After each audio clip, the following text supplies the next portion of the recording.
Olá, meus amigos, a paz do Senhor, como vocês estão? Estamos aqui para mais uma aula para que nós possamos aprender um pouco mais juntos a respeito das promessas de Deus, que são os nossos estudos desse trimestre aqui, encerrando agora o trimestre de 2024, na verdade, o último trimestre.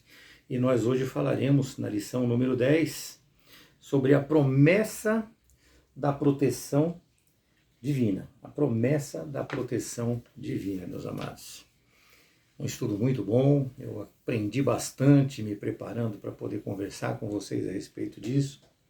Espero que vocês entendam também e tenham em vocês tudo que eu aprendi, que eu consiga transmitir para vocês tudo que eu consegui aprender durante esses estudos desta semana.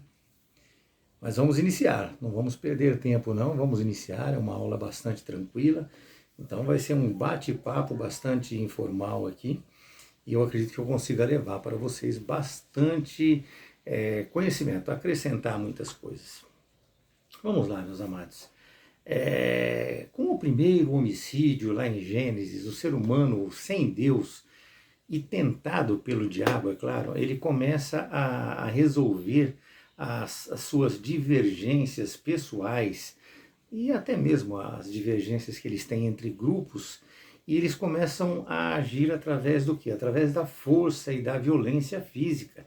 E assim começa a surgir ali o medo, o receio, a insegurança, e as pessoas começam a ter esse ranço entre os relacionamentos humanos que eles tem naquela época, inclusive hoje nós temos da mesma forma. E com isso eles começaram a buscar o quê? Começaram a buscar armas para a sua proteção e para a proteção das suas famílias, é claro.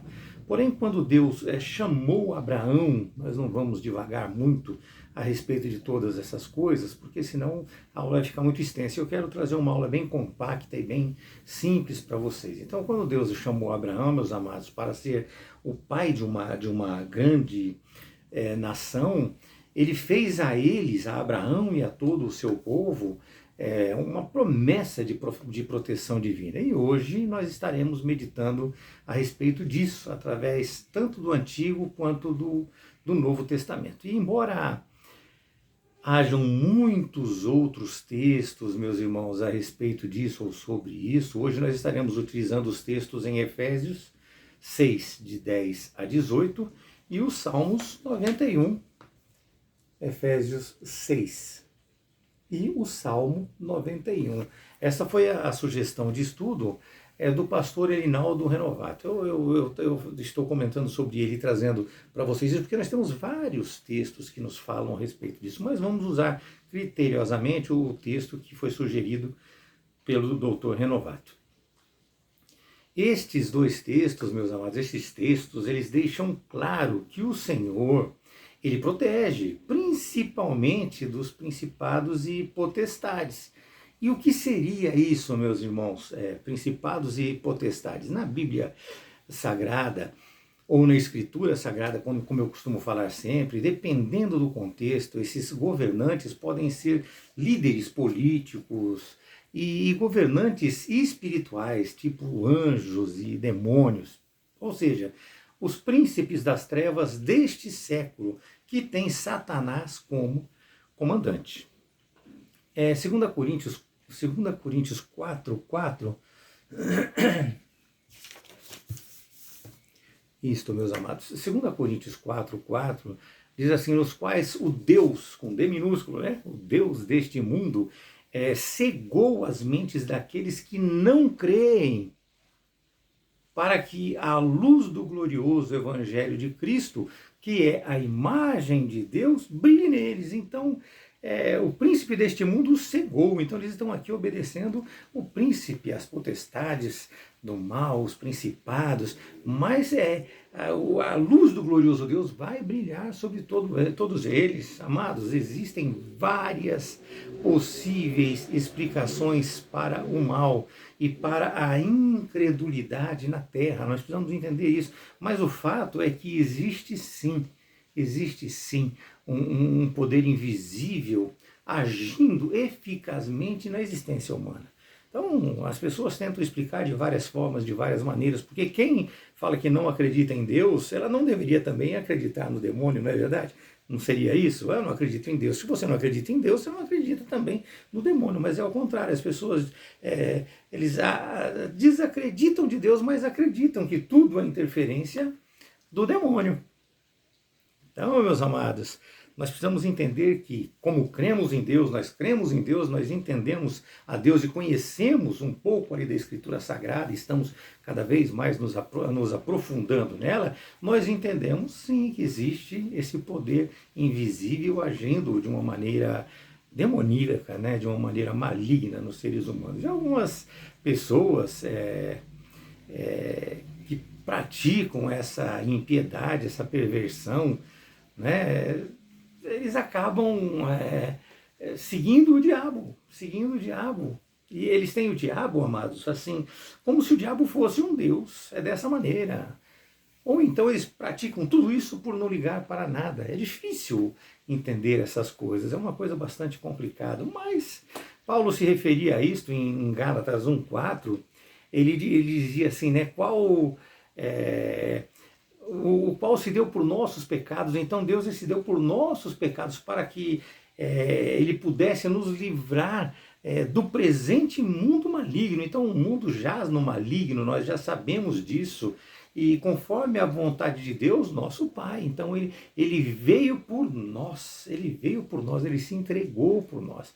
E isto mostra que o sacrifício de Cristo, meus amados, nos livrará do maligno, sim, por toda a eternidade. Portanto, quanto a nós, meus irmãos, os que nos entregamos, digamos assim, de fato ao Senhor, nós temos esta garantia de que Ele está conosco. Se nós estivermos com Ele, é claro, Deus ele nos dá tudo pela sua graça, mas nós precisamos aceitar, como eu falei para os irmãos, nós precisamos buscar, nós precisamos realmente querer isso. Então, se nós estivermos com Ele, Ele com certeza está conosco. E assim Satanás não terá de maneira nenhuma êxito nesta luta contra nós. Lembre-se do que disse Jesus, né? Estabelecerei a minha igreja e as portas do inferno não prevalecerão contra ela. Vocês se lembram desse texto?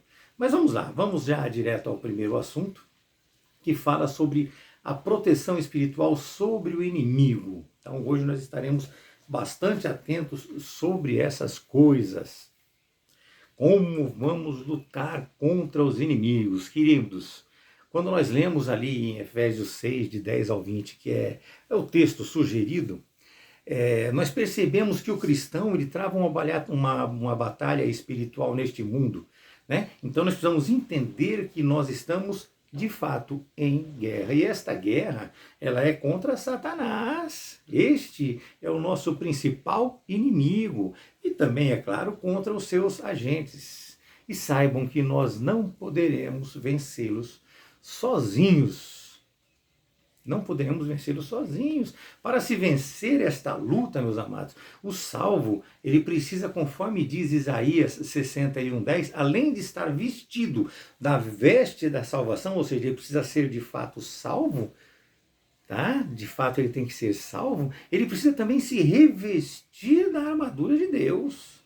Então, além dele ser vestido por Deus como salvo, ele precisa ser revestido da armadura de Deus. E assim nós precisamos, com isso, nos despojar daquele velho homem e nos vestir do novo homem. Nós temos tido aulas a respeito dessas coisas. Isso fica muito claro lá em Colossenses 3, de 9 a 10. 3, 9 e 10. Que diz que nós não devemos mentir uns aos outros, porque nós já nos despimos do velho homem com os seus feitos, né? E que hoje nós estamos vestidos de um novo homem. É assim, meus amados, e é sempre na total dependência do Espírito Santo e do revestimento no Senhor Jesus que nós devemos fazer isso. Ou seja, nós precisamos receber Jesus Cristo como Salvador, Senhor e Cristo, e nós precisamos ser revestidos de poder. Lá em Atos 1:8, Atos 2, de 1 a 4, nos fala sobre isso. E assim nós precisamos ter esse revestimento da armadura de Deus. É desta maneira que nós devemos lutar contra essas potestades do mal. Entenda que é somente os salvos que podem se equipar desta armadura. Não é qualquer pessoa que começa que fala assim, eu vou vestir a armadura de Deus. Não, você tem que ser salvo. Entenda, meu irmão, que muitas batalhas são perdidas devido ao uso de ferramentas de uma maneira errada, o uso errado das ferramentas. Você não está preparado, você não está em condições de se revestir, porque para se revestir você precisa estar vestido, e vestido de salvação. Então você precisa ser salvo para se revestir de toda a armadura de Deus. Nós precisamos entender isso. Não queira usar as ferramentas usadas erradas para lutar contra essas coisas. Meus irmãos, se nós estamos em uma luta espiritual, por que usar armas humanas? Para nada, meus amados, elas vão servir, a não ser para machucar a carne e derramar o sangue. Olha, vejam bem, a não ser para machucar a carne e derramar o sangue. É difícil. Efésios 6,12 diz o quê? Que nós não lutamos contra a carne, nem contra o sangue, mas contra os principados e potestades, contra os príncipes das trevas deste mundo e contra as hostes espirituais da maldade nos lugares celestiais, meus irmãos. Amados, como nós já vimos na perícope de Efésios 6, de 10 a 20, nós estamos em uma batalha espiritual, ela não é contra a carne. Nós guerreamos, meus irmãos, contra Satanás e contra seus agentes, e nós precisamos estar prontos para isso. 2 Timóteo 2, 3 e 4 diz que nós devemos suportar o sofrimento como um bom soldado de Jesus Cristo. Ninguém que milita se embaraça com os negócios desta vida. Nós não podemos nos embaraçar com as coisas desta vida, a fim de agradar aquele que te escolheu para ser soldado. Nós não podemos nos embaraçar. Nós precisamos, portanto, nos fortalecer no Senhor sempre, na sua força e no seu poder, meus irmãos. Nós devemos nos revestir da armadura de Deus e, repito, falo novamente para os irmãos, somente o salvo pode se revestir dela, conforme nós vimos lá em Colossenses 3:9. E assim nós iremos, de fato, resistir ao diabo. Isso está lá em Tiago 4, versículo de 4 a 8. Não se esqueça de que nós devemos nos sujeitar a Deus e resistir ao diabo, e ele fugirá de nós. Vocês lembram? Tiago 4:7 nos traz esse texto. Portanto, nos rendendo incondicionalmente ao Senhor, em plena devoção, que nós resistiremos aos seus ataques. Ou seja, aos ataques dos inimigos, assim como aos desejos da nossa carne também, meus amados. Todo mundo, a carne é fraca, nós resistiremos desta maneira também. Embora nós possamos, como cidadãos que somos, como seres humanos que nós somos, reagir a eventuais agressões, nos salvaguardando conforme a lei humana, nós temos a missão, como filhos de Deus, de ser pacificadores. Nós temos que ser pacificadores. Nós vemos isso lá em Mateus 5:9. Portanto, meus amados, nós não lutamos contra pessoas, mas sim contra Satanás e seus emissários nos lugares celestiais. Vejam, portanto, que existe neles, nessas potestades, existem uma hierarquia. Os principados são os poderes malignos. Vamos entender um pouco mais dessa hierarquia. Os principados, eles são os poderes malignos. As potestades, meus amados, são os chefes dos demônios. E os príncipes das trevas deste século, as legiões demoníacas ou as hostes espirituais. E estes, meus irmãos, nós podemos com certeza trazer para vocês que eles são os reis e as autoridades deste mundo que utilizam, neste caso, da maldade contra nós, maldade contra os santos, quanto aqueles que são, contra aqueles que são de Deus. O que nós não podemos esquecer é que para nós vencermos e ficarmos firmes, nós precisamos tomar toda a armadura de Deus, nós precisamos nos revestir de fato disso. Isso significa, meus amados, que a armadura toda, quando eu falo toda, é toda, ok? Isso significa que a armadura de Deus ela é interdependente, ou seja, cada peça desta armadura tem uma finalidade, porém, uma precisa estar ligada à outra, porque não há como se ter a espada do Espírito sem estar vestido com o escudo da fé. Né? Não adianta você tentar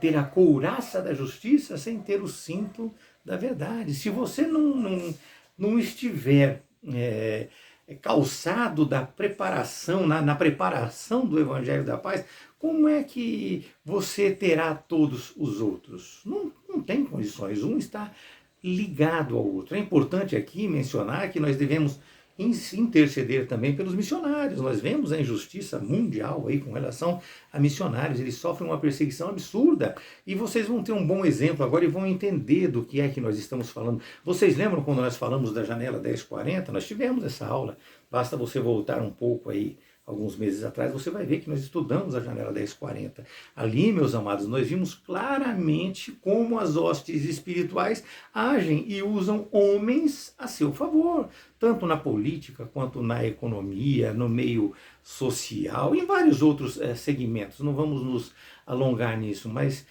nós precisamos nos lembrar sempre que os seres espirituais, eles interferem sim no mundo físico, e assim nós precisamos nos preparar. Meus irmãos, o maligno ele vai pondo empecilhos impessoais na vida das pessoas, vai pondo empecilhos espirituais também, e até mesmo materiais, usando fragilidades existentes para nos atacar. Ele vai colocando uma pedra no seu caminho e você vai sendo atingido, vai sendo atrapalhado naquilo que você está fazendo. Então você precisa conhecer de fato e usar a palavra de Deus, aprendendo a justiça divina, meus irmãos, tendo fé e estando em contínua comunhão e santificação. E assim nós venceremos. Assim nós venceremos. É desta forma. Mas vamos lá, vamos um pouco mais para frente. Vamos aqui para o terceiro tópico deste primeiro assunto, as armas espirituais do crente. Meus irmãos, essas armas espirituais, elas estão definidas lá em Efésios 6, de 14 a 18, é justamente a menção feita na sugestão do estudo, e eles estão ali em uma ordem lógica, visto que são interdependentes, como nós já falamos. Entendam que para serem eficazes de fato, essas armas precisam ser tomadas de uma forma completa, pois uma sem a outra, ela se torna ineficaz. Não tem como você ser meio crente, eu sou um pouquinho crente, ou um pouquinho não sou crente, eu estou com um pezinho aqui, um pezinho ali. Isso não existe. Ou você é crente, ou você forma o todo dentro de você, ou então não é. Se nós formos analisar essa armadura, essa arma de proteção, porque até aqui nós estamos falando de uma arma de proteção, nós estamos falando nessa matéria de hoje aqui sobre as promessas da proteção divina. Se nós formos ver aí no versículo 14, nos é apresentado ali o cinturão da verdade. Sem a verdade bem firme na sua mente, qualquer outra arma cairá. Você tem que crer de fato, você tem que conhecer verdadeiramente essa verdade. Conhecereis a verdade e a verdade vos libertará. João 8,32. Ou seja, é buscar conhecer de fato Deus. E assim crer e ter fé verdadeira. A verdade, meus amados, ela não pode ser relativizada. Se você lembrava a leitura da Bíblia, você vai ver que João ele não fez milagre nenhum. Mas ele falou toda a verdade sobre Cristo. João 10, 40, 41. Simples, ele não fez milagre.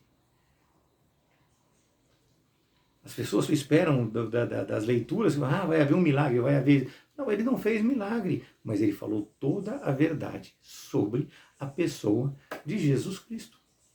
Nós temos também no mesmo versículo 14 de Efésios 6, meus amados, a couraça da justiça, que age diretamente como a proteção do coração do crente, que na linguagem bíblica implica no quê? Implica na personalidade, na consciência, na vontade da pessoa. Lembra que nós estudamos sobre a mudança de coração? É isso. Ela é a certeza de que você foi justificado dos erros, né? Que você cometeu no passado e que agora você vive uma nova vida em Cristo Jesus. E que, embora possam vir os ataques e acusações, você tem convicção da graça e misericórdia de Deus. Está em Romanos 5, de 1 a 5, lá em João 5, 24. João 5, 24 nos diz que, na verdade, eu vos digo, quem ouve a minha palavra e quem crê naquele que me enviou, tem a vida eterna e não entrará em condenação, mas já passou da morte para a vida. Então, às vezes, você está aí com 15 anos de Cristo, aparece de convertido, está em Jesus, vive verdadeiramente essa relação, aparece uma pessoa que te conheceu quando você era criança e aprontava para todo lado. Mas você... Veja bem, era. Não sou mais. Hoje eu tenho convicção, você tem que ter convicção de que você está verdadeiramente aos pés de Jesus. No versículo 15, meus amados, nós lemos que nós devemos estar calçados na preparação do Evangelho da Paz. E isso significa você estar protegido e alicerçado na palavra de Deus, e não em cima de filosofias, doutrinas ou instituições humanas. Você tem que estar alicerçado na palavra de Deus. Este é o andar do homem que foi regenerado e justificado por Deus. É ter uma vida em contínua santificação. Caminhar pelo caminho da santificação é caminhar com Jesus, estando pronto para pregar o Evangelho com poder. Isso está em Romanos 6, 4, Romanos 13, 13, Colossenses 2, 6. São muitos textos, meus amados, muitos textos. Vamos lá, vamos continuar aqui. Depois, se vocês quiserem os textos, eu posso passar para vocês mais ainda, né? E nós vemos ali no versículo 16, então, que Paulo cita o quê? O escudo da fé.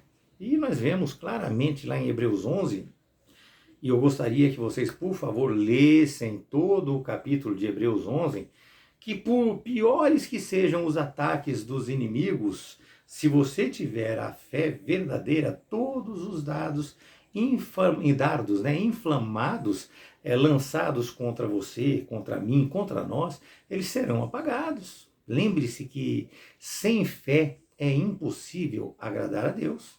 Sem fé é impossível agradar a Deus. E isso nos protege e muito. No versículo 17, meus amados, nós vemos ali o capacete da salvação. Amados, sem a certeza da salvação e da vida eterna, ninguém triunfa em uma batalha contra o mal, principalmente contra o mal espiritual, não é verdade? A vida de fé vitoriosa só se mantém se nós tivermos uma boa disposição mental nesse sentido. É isso que nos dá a segurança no sacrifício efetuado por Cristo na cruz do Calvário. Aquele sacrifício por mim e por você, o qual é suficiente para a salvação, para a vida eterna e para a plena certeza do perdão dos pecados. Colossenses 3, 1 e 2, Colossenses 3, 12, 1 Pedro também 1 a 13 nos fala sobre isso. E aí, meus amados, nós vemos ali no versículo 17 a espada do Espírito. Para falar da espada do Espírito, nós precisamos dizer também que ela é a única arma de ataque. As outras são todas de defesa. A espada do Espírito é a única arma de ataque, que é a suficiente palavra de Deus. Isso está em Mateus 4, de 1 a 11. A espada do Espírito. Embora hoje, meus amados, Em muitas pregações nós vemos pessoas tentando dar uma mãozinha para a palavra de Deus, omitindo ou acrescentando coisas para chamar mais a atenção das pessoas, desvirtuando assim o sentido de pregar o evangelho e o puro evangelho. Entendo, meus irmãos, que para usarmos a espada do Espírito de uma forma eficiente, nós precisamos estar munidos de todas as outras armas mencionadas, armas de defesa que nós mencionamos. Fica muito claro que Jesus, na tentação do deserto, ele venceu Satanás ali quando ele foi tentado usando a palavra de Deus. Nós precisamos ter convicção disso. Ele usou única e exclusivamente a palavra de Deus. Agora nós temos também, lá no versículo 18, não podemos de maneira nenhuma nos esquecer disso, uma arma muito poderosa, mas que o autor ele não constou nesse estudo. Ele não nos colocou, não nos apresentou aqui na revista, então ele não constou nesse estudo, embora essa arma seja muito perigosa e necessária. Nós vemos lá em Neemias, quando Neemias foi falar com o rei chegou e falou, mas o que tu me pedes, né? Aí ele orou ao Deus do céu. Então, nós estamos aqui falando, meus amados, sobre a oração. Agora, por que Paulo, no texto de Efésios, ele não atrela a oração a alguma peça da armadura? Por que será que ele não atrela essa oração? Porque ela é uma arma oculta. Ela é uma arma que não aparece. Ela te reveste de poder, mas ela não aparece. Ela não é o sapato, não é o cinto, não é a couraça, não é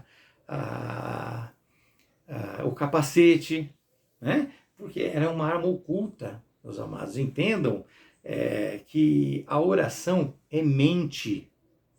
É mente, a oração ela é comunhão, a oração ela é entrega, a oração ela é relacionamento, meus amados. O segredo da oração é a oração em segredo. Nós precisamos aprender isso. Quando nós oramos para todo mundo ouvir, nós podemos buscar palavras bonitas, coisas diferentes, procuramos falar de uma maneira que todas as pessoas entendam a nossa oração. Agora, quando nós oramos, meus amados, em segredo no nosso quarto, nós abrimos de fato o nosso coração, entregamos com toda a vontade aquilo que nós realmente precisamos a Deus, buscamos dele e nós nos entregamos mais, ele expondo verdadeiramente a nossa mente, o profundo do nosso coração. Hebreus 4:12 fala muito disso, ele quer ver lá no fundo, e é quando você ora em segredo, quando você está trancado no seu quarto com ele, clamando, pedindo, implorando, é neste momento que ele está vendo lá dentro de você o que está acontecendo. Né? O texto de Mateus 6,6 nos diz isso, por isso que eu fiz essa assimilação. O segredo da oração é a oração em segredo. Né?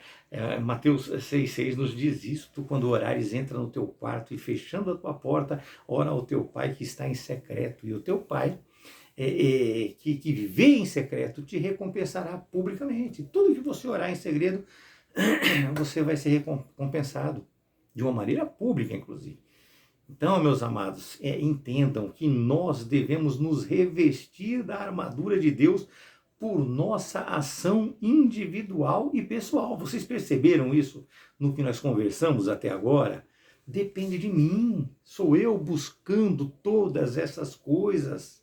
Nós não estamos aqui engessando Deus de maneira nenhuma, não entendam isso. Eu falar que Deus não faz, não, mas o fato é que nós temos esta responsabilidade, nós precisamos querer de fato estar, queremos de fato ficar, queremos de fato recepcionar a Deus, ou seja, nós temos que orar, ter fé, ter convicção e também estar conscientes da nossa salvação, assim como ler, meditar e usar a palavra. Isso fala da nossa disposição para viver e buscar tudo isso, meus irmãos. Nós já falamos muito em nossas aulas que Deus ele não criou robô, que Deus ele não criou autômatos. É simples assim. Ele quer que você se movimente, ele quer que você faça, que você haja.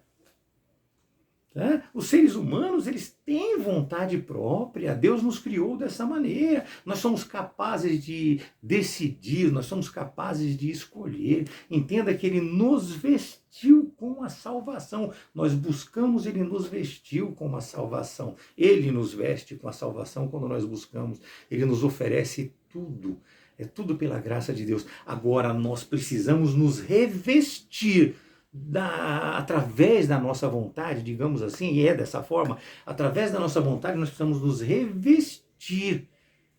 Nós temos que ter empenho, nós precisamos nos revestir da armadura de Deus, conforme nós expusemos até agora para os irmãos. Isso significa, meus amados, buscar o conhecimento da verdade, que é o que nos liberta e traz a fé, a esperança, o amor e a vitória em Cristo. É desta forma.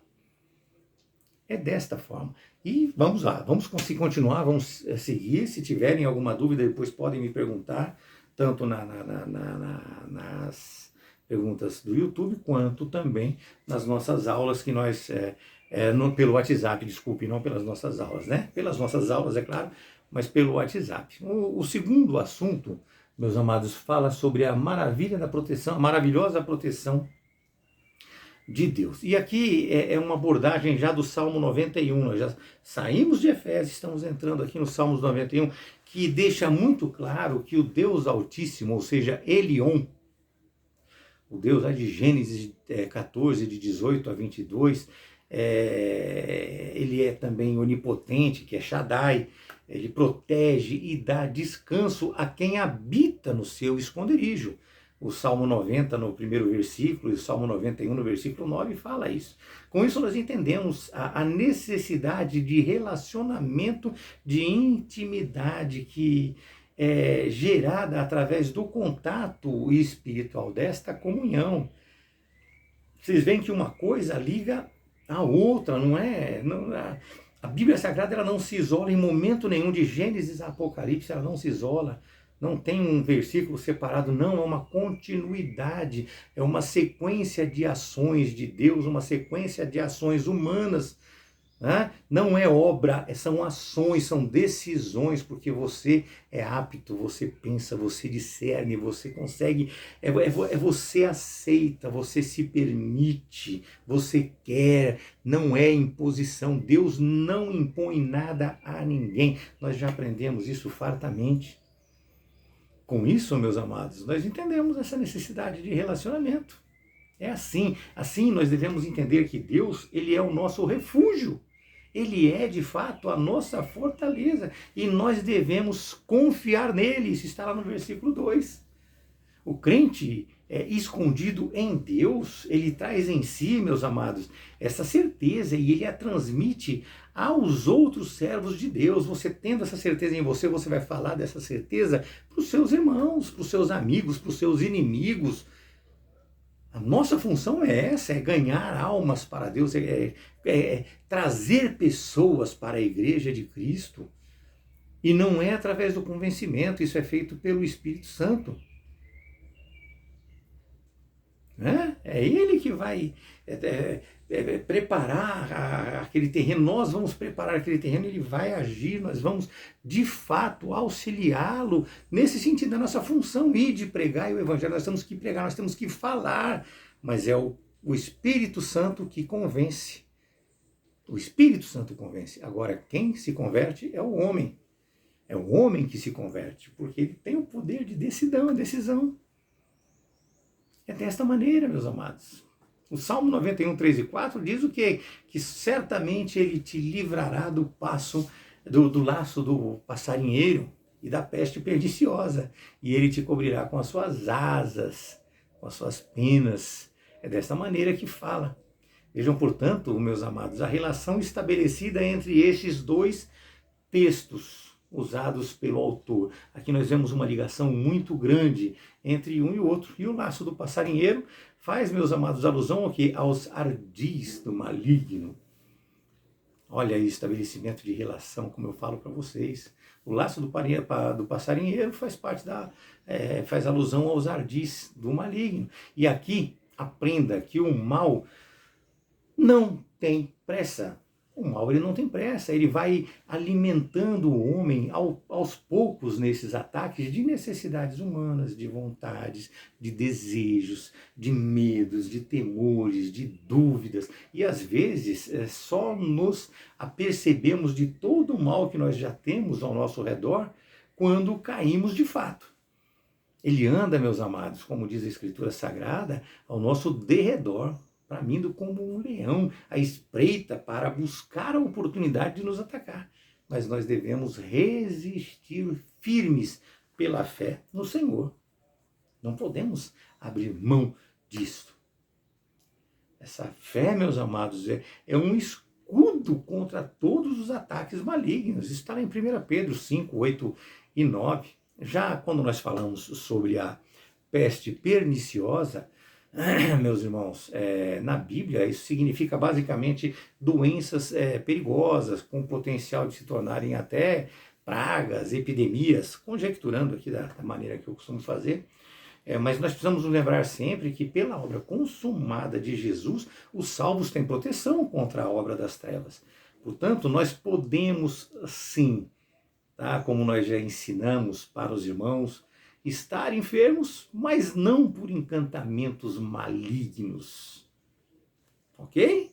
Podemos sim estar enfermos. Eu, por exemplo, tenho diabetes, todo mundo sabe, mas não por encantamentos malignos. Isso foi causado por mim. Tudo que eu fiz quando era mais novo, todos os meus exageros, né? Então isso foi causado por mim. E agora eu fico na expectativa. Deus me cura? Me cura. Eu tenho que buscar? Tem oração, é dessa maneira. Só que eu tenho que fazer minha parte também. Tenho que me controlar, tenho que... É desta maneira que nós precisamos pensar, né? Amados, o salmista, prosseguindo aqui, ele diz que aqueles que habitam, né, no seu esconderijo, ou seja, no esconderijo do Altíssimo, eles não temem o terror da noite, não temem a seta que voa de dia, nem a peste que anda na escuridão, nem a mortandade do meio-dia. Ele fala claramente que 1000 podem cair ao seu lado e 10.000 à nossa direita, mas tais males, né, não nos atingirão. Salmo 91, 5 de 5 a 8, e o Salmo 50, Salmo não, Isaías 59, 19 também nos fala dessa maneira. E aqui nós precisamos entender, meus amados, que o próprio diabo usou o Salmo 91 nos versículos de 9 a 12, leiam, Salmos, versículo de 9 a 12, para tentar Jesus. Ele usou, inclusive, ele para tentar Jesus. Leiam com atenção e qualquer dúvida, me perguntem que a gente conversa a respeito. E ele foi derrotado, também pelas palavras de Deus, e tendo Jesus como modelo e como método de vida, nós podemos também derrotar o príncipe deste mundo maligno. Claro que podemos. E nós podemos através do quê? Das mesmas armas utilizadas por Jesus, o homem, ou seja, a palavra de Deus, a espada do Espírito, como fez Jesus. Simples, simples, dessa maneira. Mas prosseguindo, vamos para o terceiro assunto. As promessas e proteção. Vamos lá.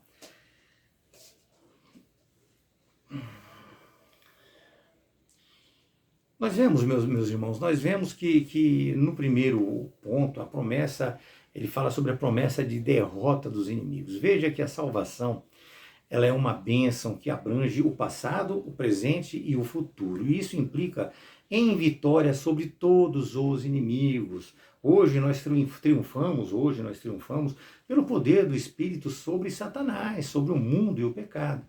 Porque estes não têm domínio sobre o salvo, eles não têm o domínio sobre nós, que somos salvos. Tiago 4, 7, 8, 1 João 5, 4, Romanos 6, 14, deixa isso muito claro. Escatologicamente, meus irmãos, nossa salvação será perfectiva, nós já falamos a respeito disso também, por isso que é bom a gente ter sempre uma sequência de estudos, né? As pessoas acompanharem a gente sequencialmente. Por quê? Porque o pecado ele vai estar ausente quando nós formos arrebatados, o pecado será livre, nós estaremos lá perfeitos, uma salvação perfectiva. É dessa maneira. E então, meus amados, eles não têm o domínio sobre aqueles que são salvos. E assim nós seremos glorificados. 1 João 3, 1, 3, Filipenses 3, 20 e 21. E amados, quando isso acontecer, Jesus colocará todos os inimigos debaixo dos nossos pés. E assim a morte, né? A morte, que é o nosso último inimigo, será vencido. As pessoas às vezes falam que o último inimigo é Satanás, mas o nosso último inimigo a ser vencido será a morte. Satanás ele será vencido por Cristo e pela sua igreja. É desta maneira, meus amados. E assim nós seremos revestidos ali de imortalidade. 1 Coríntios 15, 24 a 26, 50, 55. E é neste momento que Satanás ele será esmagado debaixo dos nossos pés. Está lá em Romanos 16, 20, Apocalipse 20, de 7 a 10. É desta maneira.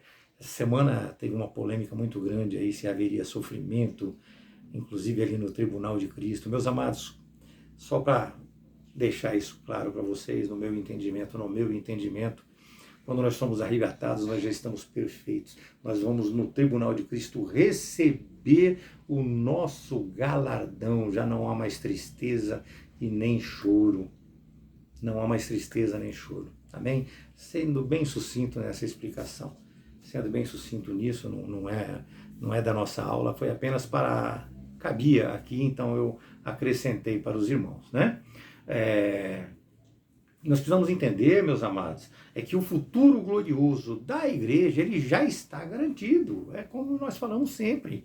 Já hoje, aqui onde nós estamos vivendo, aqui com os pés nesta terra, nós já desfrutamos da segurança absoluta, porque em Cristo, se nós estivermos de fato em Cristo, nada pode abalar a nossa certeza. Nada. Romanos 8, 37, 39, né? Em todas essas coisas nós somos mais do que vitoriosos. Bom, não vou entrar para não prolongar muito a aula, né? Vamos encerrar ela bem adiantada desta vez aqui. Entenda então, meus amados, Romanos 8, 37 a 39, leiam, é muito esclarecedor isso. Entenda que ninguém pode nos tirar da mão do nosso pastor. Ninguém pode nos tirar. Nós estamos estando de fato firmes nele. João 10, 27 e 28. Agora, se você não estiver firme, um tropicão, você cai. Você tem que estar firme e ninguém vai te tirar das mãos dele. É desta maneira. Amados, estarmos aqui neste mundo significa que estamos em uma segurança ainda relativa. Entendam isso. Mas a perseverança, o estar firme em Deus, em uma busca contínua, eleva a nossa certeza de que a nossa vida está nas mãos do Senhor. O texto de Atos 16, de 1 a 10, nos fala sobre isso. 20, de 17 a 38, Atos 20, de 17 a 38 também.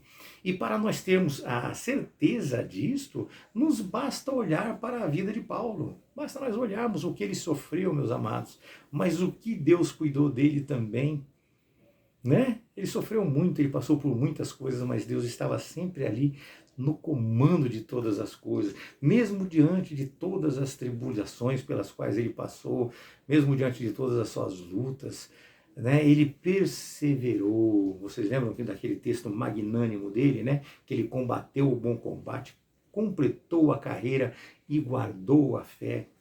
É desta maneira, nós vamos passar por tribulações, isso nos foi dito na Escritura Sagrada, já lemos muito a respeito, vamos passar por muitas provações e por muitas coisas, mas nós temos que fazer como Paulo, combater este combate, resistir, perseverar até o fim e guardar a nossa fé.